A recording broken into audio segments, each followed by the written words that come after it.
5ই ফেব্রুয়ারি 2016 সালে আজ থেকে 9 বছর আগে একটা মুভি রিলিজ করা হয়েছিল, ফ্লপ মুভি সনম তেরি কসম। সেই মুভিটাই 9 বছর পর রিলিজ করা হয় এবং সেটা বক্স অফিসে এখন ব্লকবাস্টার হয়, যেখানে এ জামানি হে দেওয়ানি, শোলে, লেলা মজনু এবং আরো এরকম রাষ্ট্রীয় মুভিজ রিলিজ করা হয়েছিল, কিন্তু সেগুলো যা বক্স অফিসে কালেকশন করেছে তার থেকে ডাবল কালেকশন করেছে এই সনম তেরি কসম মুভিটা। প্রথমবার যখন রিলিজ করা হয়েছিল 2016 সালে, তখন এই মুভির লিড কাস্টে থাকা অ্যাক্টরদের ক্যারিয়ারটাই খতম করে দিয়েছিল ফ্লপের দরজা দিয়ে, কিন্তু সেই মুভিটাই 9 বছর পর ব্লকবাস্টার হয়ে দাঁড়ায়। কেমন না? আজ আলোচনা করতে চলেছি এই সনম তেরি কসম মুভিটা এত বছর পরে কেন ব্লকবাস্টার হলো। এই মুভিটা যদি শুরুতে একটু সাপোর্ট পেত তাহলে কি সেটা প্রথমেই ব্লকবাস্টার হতো নাকি ফ্লপ হয়ে যেত, সবকিছুই বিস্তারিতভাবে আলোচনা করা হবে আজকের এই ভিডিওতে, তাই ভিডিওটা শেষ অবধি দেখতে থাকুন।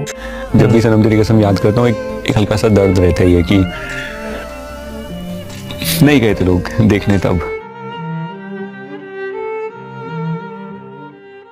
সময়টা ছিল 2016 সাল, যেখানে সনম তেরি কসম নামে একটা মুভি তৈরি হবে এবং সেই মুভিতে দুজন নিউ কামারকে কাস্ট করা হবে সেটাই জানানো হয়েছিল এবং এর জন্য অনেক অডিশন নেওয়া হয়েছিল, যেখানে প্রথমে তো একজন সিলেক্ট হয়ে গেছিল ইহান ভাট। তাকে তো প্রথমে হর্ষবর্ধনের জায়গায় তাকেই সিলেক্ট করা হয়েছিল, কিন্তু পরবর্তীতে হর্ষবর্ধন বলেছিল যে আমার অডিশনটা প্লিজ একবার দেখুন, মানে লিটারালি সে অডিশনের ওইখানে গিয়ে তাদের কাছে ভিক্ষা চেয়েছিল, বলেছিল একবার আমার অডিশনটা নিন। यही कि मैं 9 साल 10 साल पहले अपने डायरेक्टर्स के ऑफिस में इस फिल्म को पाने के लिए ऑलमोस्ट भीख मांग रहा हूँ। এবং সে যখন তার অডিশনটা নিল, তার অডিশন নিয়ে এত ভালো পারফরমেন্স দেখে তাকেই শেষ পর্যন্ত সিলেক্ট করা হয়। এবং যদি বলে এই মুভির নায়িকার কথা, এই মুভির নায়িকার জন্য তো 215 জন মেয়েকে অডিশন নিয়েছিল এবং তাদের ডিমান্ড ছিল যে কান্না চেহারায় সব থেকে সুন্দর দেখতে হবে তাকেই কাস্ট করা হবে। उनने कहा हमने कोई 215 लड़कियां ऑडिशन की थी और कोई लड़की रोते हुए खूबसूरत नहीं लग रही थी क्योंकि पूरी फिल्म में रोना है। তারপরে অনেক খোঁজার পর লাস্টে মায়রা হাসানকে সিলেক্ট করা হয়। মুভিটি একটি রোমান্টিক ড্রামা চলচ্চিত্র। এই চলচ্চিত্রটি শিব সতীর পৌরাণিক কাহিনী এবং এরিক সিগালের উপন্যাস লাভ স্টোরি থেকে অনুপ্রাণিত হয়েছে। মুভিটির কাহিনীটিকে যদি একটু করে বলা হয়, একটি বড় ভিড় সফল আইনজীবী ইন্দরলাল পাহাড়িকে একটা মামলা জেতার পর অভিনন্দন জানায়। তিনি বাড়ি ফিরে একটা ওয়াইনের বোতল নিয়ে একটি গাছের দিকে হাঁটতে শুরু করেন এবং একটি ফ্ল্যাশব্যাক শুরু হয়। সরস্বতী পার্থসারথী বা সারু একজন ঐতিহ্যবহুল তেলেগুর লাইব্রেরিয়ান। প্রার্থীদের দ্বারা প্রতারিত হন যারা তাকে পুরনো ধাঁচের বলে মনে করে। তার বোন কাবেরীর বিয়ে হস্তগিত করা হয় যতক্ষণ না পর্যন্ত সারুর বিয়ে হচ্ছে। যখন কাবেরী পালিয়ে যাওয়ার হুমকি দেয়, সারু শীঘ্রই একটা স্বামী খুঁজে পাওয়ার প্রতিশ্রুতি দেয় তাকে। ইন্দরলাল পরিহার একজন সাবেক অপরাধী যিনি তার কঠোর মনোভাবের জন্য পরিচিত, এই বিল্ডিং এ চলে আসেন। মূল মালিক লিলি ইতিমধ্যে মালিকানা ইন্দরের কাছে হস্তান্তর করেছেন। ইন্দর অবিলম্বে সারুর প্রেমে পড়ে। সে তার গার্লফ্রেন্ড লুবি মালহোত্রার সাথে সম্পর্ক ছিন্ন করে। সারু এবং ইন্দরের দুর্ঘটনাবশত লিফটে এবং পরে লাইব্রেরিতে দেখা হয় যেখানে সারু কাজ করে। লাইব্রেরিতে ইন্দর বরাবর সারুকে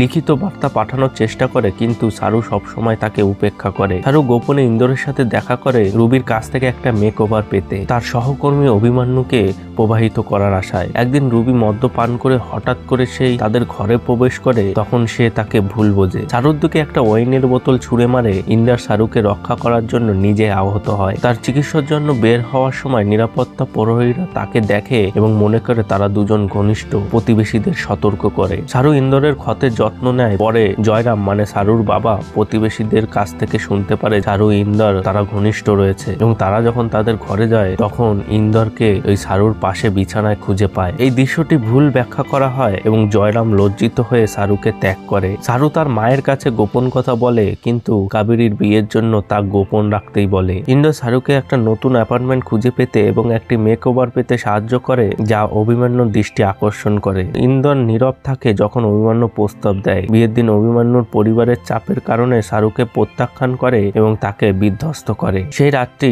সে ইন্দরের সাথে কাটায়। পরের দিন সকালে ইন্দর জানালা দিয়ে সারুকে অভিমান্যুর সাথে দেখে এবং হতাশ হয়ে তার সাথে যোগাযোগ ছিন্ন করে। পরে অভিমান্যু থেকে জানতে পারে যে সে সারুকে প্রত্যাখ্যান করেছে। ইন্দর তাকে তাকে একটি মঠে খুঁজে পায় এবং তার প্রেম স্বীকার করে। শাহরুখ জ্ঞান হারায় এবং তাকে হাসপাতালে নিয়ে যাওয়া হয়। ইন্দর জানতে পারে যে টার্মিনাল মেনিনজিওমা আছে। সে তার বাবা মায়ের সাথে মুখোমুখি হয় এবং ইন্দরকে গ্রেপ্তার করা হয়। ছাড়া পাওয়ার পর শাহরুখ লাইব্রেরিতে ইন্দরের রেখে যাওয়া বার্তাগুলির মাধ্যমে তার প্রেমের আবিষ্কার করে এবং তারা পুনর্মিলিত হয় এবং শাহরুখকে বিয়ের প্রস্তাব দেয়। সেই রাতেই শাহরুখ ইন্দরকে বলে যে তার মৃত্যুর পর সে একটি সুন্দর ফুলের গাছের নিচে যাতে তাকে সমাহিত করে। এরপরে অনেক আরো ঘটনা ঘটে এবং সর্বশেষে শাহরুখ সেই রোগের কারণে তার মৃত্যু হয়ে যায়। তারপরে গল্পটি বর্তমানে ফিরে আসে ইন্দরের সাথে। এখন ইন্দর একজন সফল আইনজীবী। শাহরুখ সমাধি মানে ওই গাছ পরিদর্শন করে এবং তার প্রতি তার চিরন্তর প্রেম প্রকাশ করে। এবং মুভির প্রত্যেকটা গানই কিন্তু 1 নম্বর গান ছিল। এই গানগুলি পৌঁছে দিয়েছিল অডিয়েন্সের কাছে। যেমন মুভিটির টাইটেল ট্র্যাক সনম তেরি কসম, তাছাড়া অরিজিৎ সিং এর গাওয়া তেরা চেহারা, তেরি ইয়াদোं में, এইসব গানগুলো তো প্রচুর পরিমাণে ভাইরাল হয়েছিল।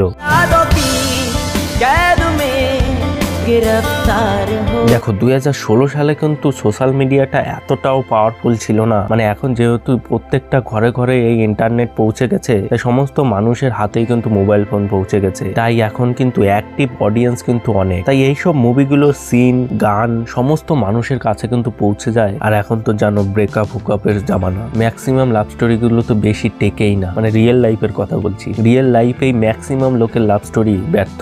এর জন্য ম্যাক্সিমাম লোকই কিন্তু এই মুভিটা থেকে রিলেট করতে পারে। তার জন্যই কিন্তু 9 বছর পর সোশ্যাল মিডিয়ায় এই মুভিটা এতটা বুম পায়, যেখানে হর্ষবর্ধন রানে একটা ইনস্টাগ্রাম স্টোরিতে বলে মানে তোমরা যেরকম ভাবে এই মুভিটাকে সাপোর্ট করছো এখনো পর্যন্ত সেটা অসাধারণ। এবং তিনি তো একটা পোস্টে বলে তোমরা কমেন্ট করো, যদি অনেক বেশি রেসপন্স পায় তাহলেই আমি এই মুভিটা আবার রিলিজ করার জন্য প্রডিউসারকে বলবো। এবং সেখানে তো লাখেরও বেশি কমেন্ট চলে আসে এবং পরের দিন হর্ষবর্ধন রানে দীপক মুকিটের কাছে পৌঁছে যায় সেই মুভিটাকে রিলিজ করার জন্য। সেখানে অনেক অডিয়েন্সও চলে আসে, তাকে রিকোয়েস্ট করে এবং সর্বশেষে দীপকজি নিচে নেমে আসে এবং তাদের প্রস্তাবটা স্বীকার করে এবং 7ই ফেব্রুয়ারি মুভিটাকে রিলিজ করার পারমিশন দিয়ে দেয়।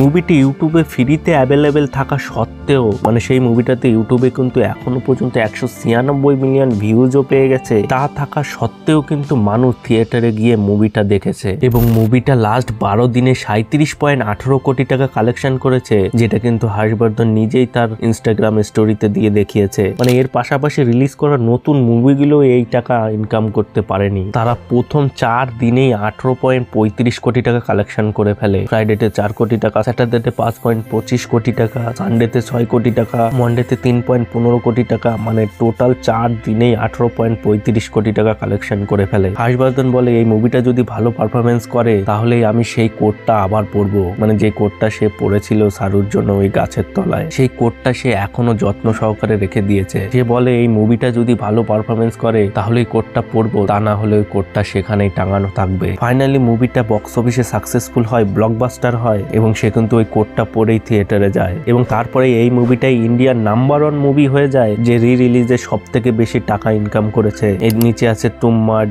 ঘিল্লি, এ জামানি হে দেওয়ানি, শোলে, রকস্টার, লেলা মজনু, এরকম অনেক মুভি আছে। এই মুভিটা করার জন্য হর্ষবর্ধন রানে অনেক সংঘর্ষ করতে হয়েছিল এবং সেটাও তো তার অনেক চোট লেগেছিল। এবং তিনি তো বলেছে যে এই মুভিটার সাথে আমার রিয়েল লাইফের অনেকটাই মিল আছে। যখন প্রথমে মানে 2016 সালে মুভিটা রিলিজ হয়েছিল তখন সানি দেওয়ালের ঘায়েল, ওয়ান্স এগেইন, সনম রে, ফিতুর, এরকম অনেক লাভ স্টোরি মুভি কিন্তু রিলিজ করা হয়েছিল।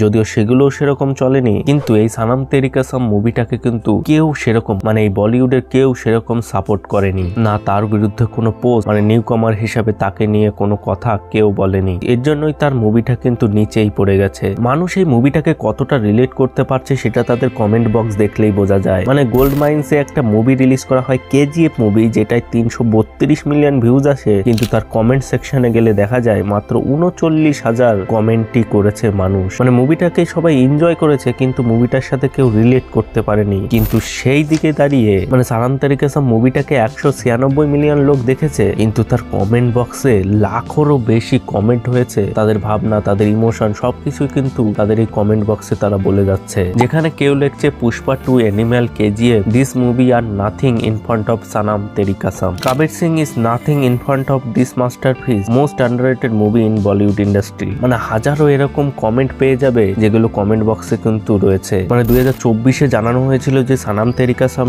2 তৈরি হবে এবং সেখানে নাকি আলাদা কাস্টিং করা হবে, মানে হর্ষবর্ধন রানেকে সেখানে নেওয়া হবে না। যদিও এই নিউজটাকে পুরোপুরি মানা যায় না, কারণ অফিসিয়ালি কোনো অ্যানাউন্সমেন্ট হয়নি। যদি হর্ষবর্ধন রানেকে কাস্ট না করা হয় তাহলে ম্যাক্সিমাম লোকে রিলেট করতে পারবে না এই মুভিটার সাথে এবং এই মুভিটা হয়তো ফ্লপই হয়ে যাবে। তাই আমার মতে হর্ষবর্ধন রানেকেই কিন্তু কাস্ট করা উচিত। এটাই ছিল এমন একটা মুভির কাহিনী যেটা 2016 সালে রিলিজ করা হয়েছিল এবং মুভিটা পুরোপুরি ভাবে ফ্লপ হয়ে গেছিল, কিন্তু ঠিক তার 9 বছর পর মুভিটা আবার ব্লকবাস্টার হয়। তো ব্যাস বন্ধুরা, আজকে এই পর্যন্ত। এই সানাম তেরি কাসাম নিয়ে তোমাদের কি মতামত রয়েছে কমেন্ট বক্সে অবশ্যই জানাও। ভিডিওটা ভালো লেগে থাকলে একটা লাইক করে দিও, চ্যানেলে নতুন হলে সাবস্ক্রাইব করে নোটিফিকেশন অল করে দিও যাতে ভিডিও আপলোড করলে সবার আগে পৌঁছে যায় তোমাদের কাছে। দেখা হচ্ছে পরের এক নতুন ভিডিওতে।